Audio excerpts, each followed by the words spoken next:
Salam sejahtera, Sobat Kristiani TV.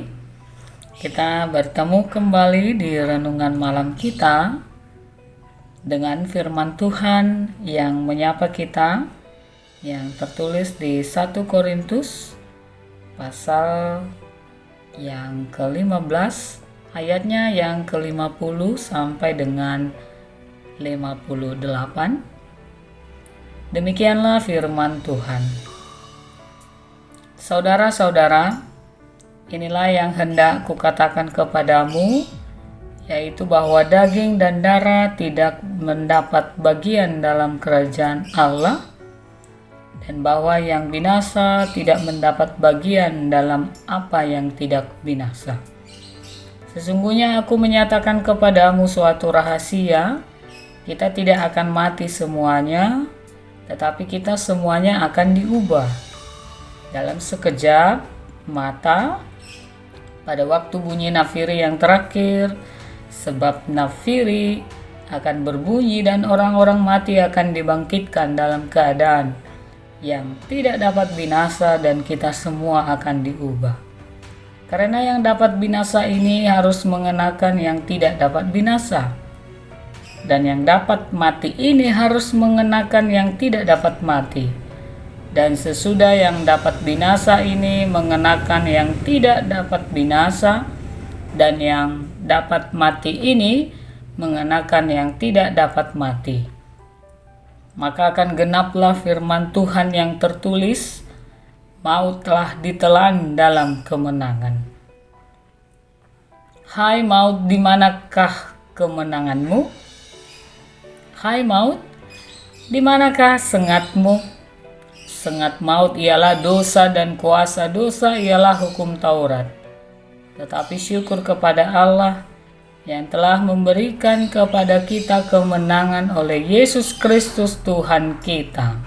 Karena itu, saudara-saudaraku yang kekasih, berdirilah teguh, jangan goyah, dan giatlah selalu dalam pekerjaan Tuhan, sebab kamu tahu bahwa dalam persekutuan dengan Tuhan jeripayamu tidak sia-sia. Demikianlah bunyinya.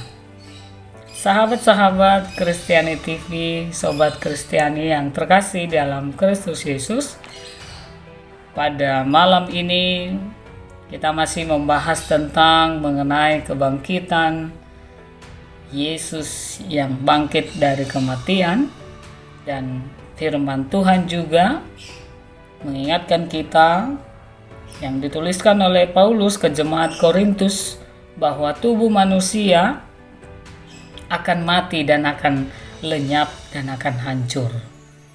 Tubuh yang penuh dengan kehinaan ini, tubuh yang penuh dengan penyakit ini, tubuh yang penuh dengan kelemahan ini akan diubah menjadi tubuh penuh kemuliaan dan kekuatan.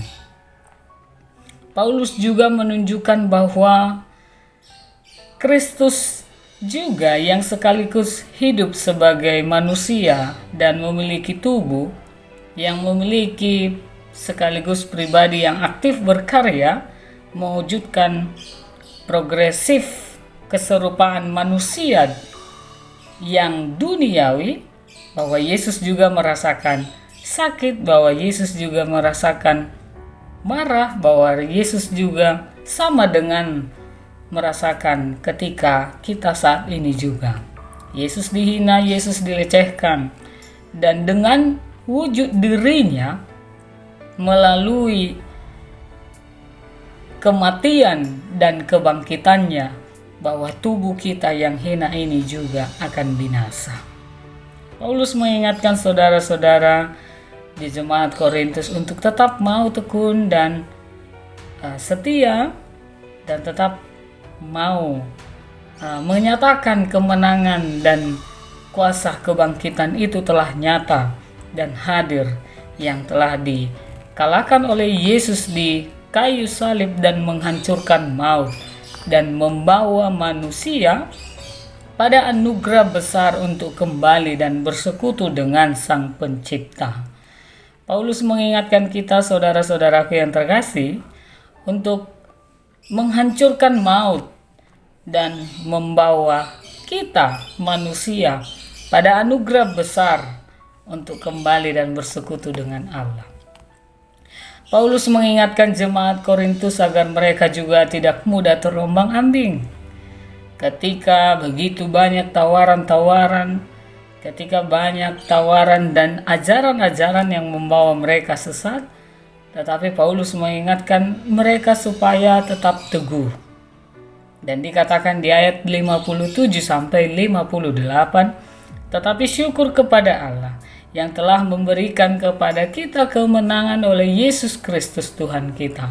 Kita sudah dimenangkan, kita sudah dikalahkan oleh anaknya Yesus Kristus yang dihadirkan oleh Allah dan menerima keselamatan untuk kita dan yang mendapat bagian anugerah. Dan dikatakan, karena itu saudara-saudara yang kekasih, berdirilah teguh, jangan goyah. Manusia kita yang telah ditinggalkan oleh Kristus untuk meneruskan berita kebaikan, berita kebangkitannya, untuk tetap berdiri teguh sekalipun ada banyak tantangan dan cobaan-cobaan yang membawa kita untuk tidak mengikut Kristus. Dan Dia telah selalu dalam pekerjaan Tuhan. Saudara-saudaraku, panggilan Tuhan hari ini, malam ini, untuk tetap giat dalam pekerjaan Tuhan.